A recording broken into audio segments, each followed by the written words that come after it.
Francesca. Super. Although, Really? super idol niya. Super Ano idol gusto mo niya. sabihin sa kanya? Sa kanya mamit. Oh, really? Maybe Yes. someday. Good luck. You know, as you in this showbiz world, Francesca, I wish you all the best.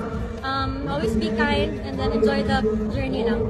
Yeah, I hope to see you soon. Catherine Bernardo, may mensahe sa bunsong anak ni Francis M. na si Francesca Rait. Nagbigay ng mensahe ang aktres na si Catherine Bernardo kay Francesca Rait, ang umano'y love child ng yumaong rapper na si Francis Magalona.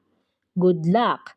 You know, as you enter the showbiz world, Francesca, I wish you all the best. Ani ni Catherine sa video ng panayam ni Julius Babaw. Always be kind and enjoy the journey lang. I hope to see you soon. Dagdag pa ng a very good girl star. Agad naman nirepost ni Francesca ang video ng idolo. Thank you po, Ate Catherine. Caption ng bagets. Matatandaan, iba't iba ang reaksyon ng mga marites at netizens sa biglang paglantad ng babaeng nakarelasyon umano noon ng yumaong master rapper na si Francis Magalona.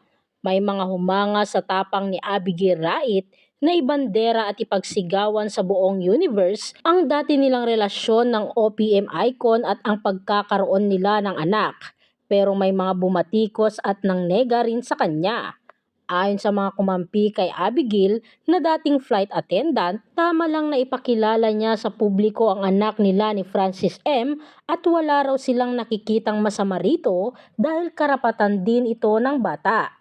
Ngunit marami ring bumatikos sa kanya dahil siguradong maiiba na raw ang tingin ng mga tao sa pumanaw na actor-singer nang dahil sa kanyang revelasyon. May mga nagsasabi rin na tila ginagamit lang ni Abigail at ng anak niyang si Gil Francesca, si Francis M, para magpaka-controversial lalo pat mismong ang dating flight attendant na ang nagsabi na may planong pumasok sa showbiz ang anak niyang si Francesca. Base kasi sa panayam ng vlogger na si Boss Toyo kay Abigail, very soon daw ay magsushowbiz na rin ang anak tulad ng tatay umano nitong si Francis M. Pangarap din daw ng dalaga na maging singer at rapper. Nakapanayam ni Boss Toyo ang mag-ina sa kanyang Pinoy Pawn Star vlog kung saan nagbenta rin sila ng jersey memorabilia ni Francis M. Narito naman ang samot-saring komento mula sa mga netizens. Bigyan ng chance ang bata.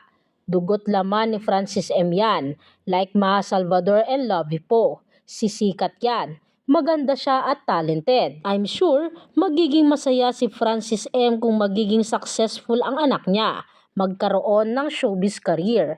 Wala talagang maitagong lihim habang buhay. It's okay lang kung totoo talaga dahil ang bata talagang hanapin niya ang katotohanan sa buhay niya. Good luck, God bless.